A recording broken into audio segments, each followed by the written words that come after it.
Hello and welcome to the Grand Line Review, your source for everything One Piece. And today we are going to be stepping into a more neglected side of the series for this channel anyway, being the Marines. Now in such a pirate-focused world, these guys can be easy to forget about, especially since they can go entire arcs without so much as a mention. However, they are undeniably the strongest organized force within the One Piece world, and at their helm are some incredibly monstrous individual powers that I would like to examine here today. Now before we begin, I should say that there are very few ways to empirically construct this kind of list, as despite 22 years of publication, we have never seen these figures truly go all out, with perhaps one exception, but we'll get to that. So let's all just remember that this list is primarily for the sake of fun and discussion. So if you disagree with my picks or the order they've been placed in, then please do let me know in the comments. In a civil manner, of course. But for now, the criteria for this list is as follows. To be considered as one of the most powerful Marines, a figure must have displayed said power in some form, which may not necessarily be as straightforward as the criteria makes it seem. Furthermore, all characters on this list must be canon, or else a Buster Call will be immediately ordered on all of your homes, so out of concern for my viewers, I simply refuse to engage in non-canon speculation.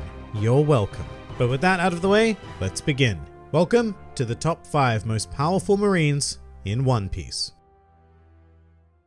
Number 5.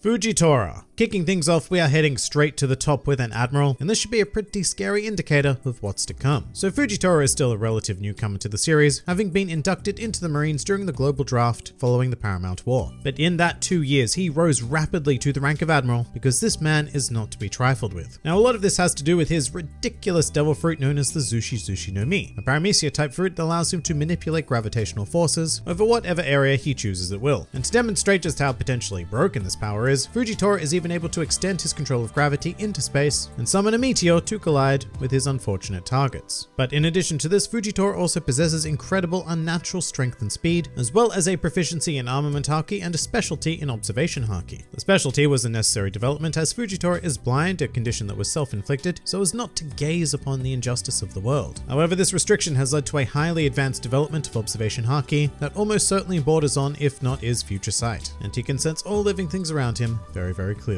And with this combination of abilities, Fujitora's combat CV is extensive, having been able to defend against both Monkey D. Luffy and Don Quixote Doflamingo, seemingly effortlessly I might add, as well as completely overwhelming Zoro, fighting Sabo to a standstill, and with the assistance of Suru and Sengoku, he even defeated Jack, one of Kaido's highest ranking officers. And this is all before we've seen his true potential. Fujitora is a force in this world who stands at the pinnacle of individual power, and yet he's just our introduction to this list. Number 4.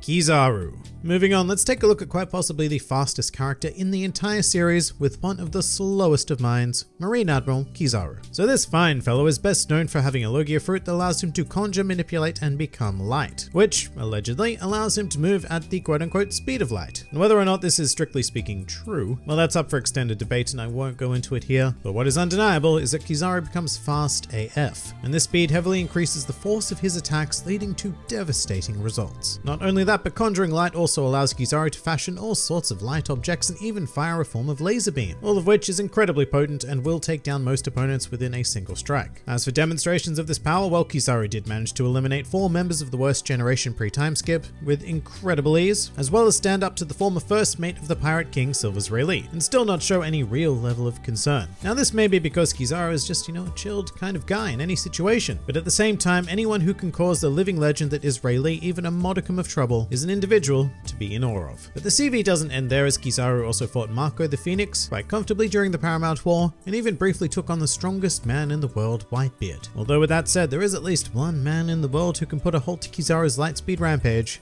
and that is Ben Beckman. But even with that One Piece kryptonite, Kizaru is still one scary mofo. Number 3. Sakazuki. So because this is an examination of strength, let's immediately kick this guy off with a statement from the One Piece Vivia Card data book in relation to Sakazuki's Devil Fruit abilities, which were referred to as having the highest offensive power amongst all Devil Fruits. Pretty compelling stuff there, and the Maga no Mi, which allows its user to conjure, manipulate, and become magma, does not disappoint in that regard. Even with Haki in mind, there are very few individuals in this world capable of taking on Sakazuki due to the incredibly deadly nature of his Devil Fruit. But that's not all there is to this man, because physically he is also an absolute beast, which was clearly demonstrated during the Marineford arc when Sakazuki engaged in an extended bout with Whitebeard, managing to tank 2 Earthquake and Haki-infused point-blank attacks from the strongest man in the world, one of which was notably powerful enough to carve the entirety of Marineford in 2, and it was still not enough to put Sakazuki down for good. Furthermore, during the skirmish he also managed to deal grievous wounds to Whitebeard, at one point punching off a huge chunk of his head, or moustache if you watch the anime. But one of Sakazuki's more famed battles would be the fight to decide the next Fleet Admiral against Kuzan, which was conducted on Punk Hazard, and while we did not see the fight firsthand, the results ended up radically and permanently changing the entire climate of the island. And just to cap things off, Sakazuki is a man who is able to fill even the jovial and ballsy Blackbeard with terror, as at the mere mention of his name, Blackbeard immediately fled, not wanting to get into a confrontation with him. I'd also mention that Sakazuki was of course the one to kill Portgas Ace, but I'm not entirely sure how fair it is for this discussion, as the Mago no Mi is a higher order fruit than Ace's Mera no Mi, so he never stood a chance. But if anything, I suppose that once again goes to emphasize the sheer power of Sakazuki's Devil Fruit, and along with everything else, there is no denying that he is one of the most powerful Marines, as well as just straight up one of the most powerful characters within the entire series. Number 2. Sengoku.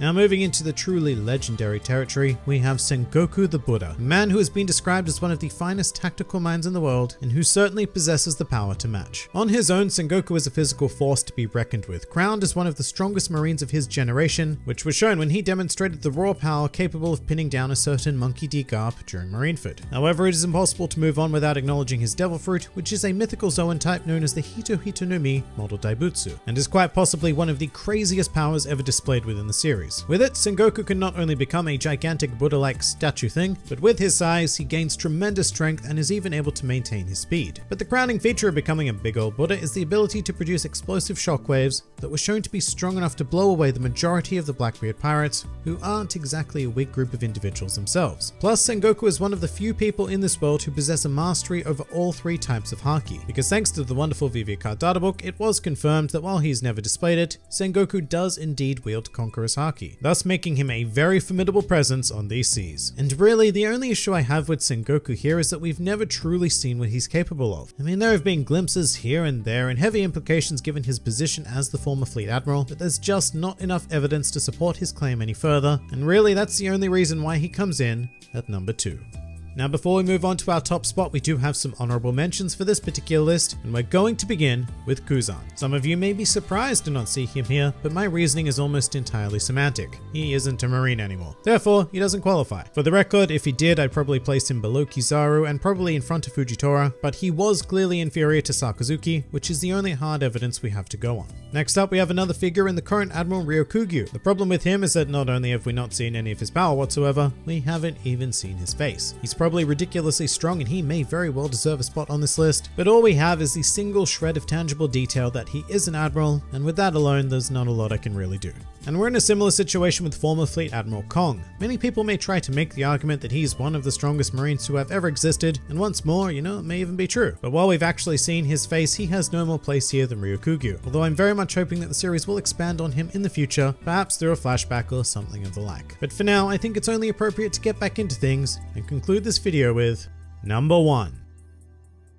Monkey D. Garp. Also known as Garp the Fist, and more importantly as the hero of the Marines, there is really no one more fitting to top this list. And that latter title was very well earned during the mysterious, at the time of this recording, era of the Rocks Pirates, which saw 2 of the strongest figures in history, being the Emperors Big Mom and Kaido, rise to prominence. However, Garp is most well known for being something of a rival to the former Pirate King himself, Gol D. Roger. The 2 were known to have clashed on many occasions, and while that might not be great evidence for our purposes here, given that Roger's exact strength is an unknown quantity, when we examine Garp's pure physicality, there can be little argument. First off, Garp is a man who is known to throw cannonballs with his bare hands, which actually end up being far more effective and destructive than when they're fired by real cannons. Should he so choose, Garp is also capable of wielding a giant, and I mean giant, iron ball and chain, which is slightly smaller than the size of his own personalized marine battleship. His punches are so potent that he can completely wreck figures like Don Chinchao and Marco the Phoenix in a single strike, and he is also of course a proficient wielder of armament and observation Haki, with the maybe potential of Conqueror's Haki, although that is entirely speculation due to Garp claiming that Luffy had inherited the ability, although who knows, that might not be a genetic inheritance. However, Garp's true strength can also be well gauged by those around him. For example, the strongest man in the world, Whitebeard, who has been referred to far too many times in this video about Marines, held great respect for Garp's power, which is very, very notable when you compare it to Whitebeard's attitude towards Seikuzan, whom he referred to as a rascal. That really should display the gap in power between Garp and the then admirals of the Marines. Although furthermore, during the Paramount War after the death of Ace, Garp very seriously stated that he intended to kill Sakazuki, the number 3 spot on this list, and Garp probably would have done it as well if Sengoku had not restrained him. In fact, Sengoku really is Garp's only competition on this list, but what puts Garp far and above in my mind is the fact that he isn't even a Devil Fruit user. His power is 100% natural and condensed into a fist that could threaten the very stability of the world were he not a member of the Marines. But thankfully for them, he is. And so Garp the hero, until further notice, will remain supreme as the strongest Marine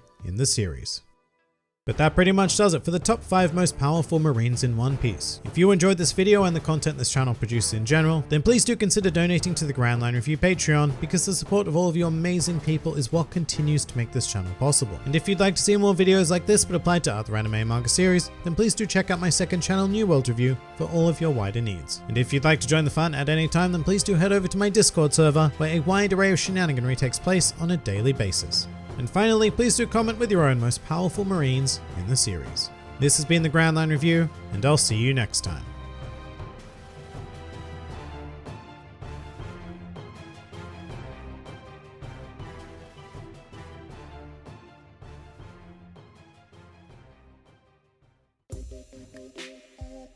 Will the channel comments ever come back? You're about 80 behind at the moment. Alright, here's the thing about the best channel comments. Those were by far some of my favorite videos to make. They were very good fun and I never really intended to stop making them, but to be completely honest, what happened was I stopped getting the comments to fill them. There came a point in the life of this channel where everyone just started posting normal comments and the wacky and weird stuff that I used to feature dried up. So that, combined with the fact that those videos never got great views to begin with, very much left me in a place where I decided to use my time to produce other things. I do still save weird comments that I may want to feature in the future, but basically if you guys want best channel comments back, then you need to provide some best channel comments. Exactly how many episodes of One Piece exist? Lots. If animals could talk, which would be the rudest? Tough question, but if I had to pick one, I'd say it was the mouse, which has kind of been the name, really.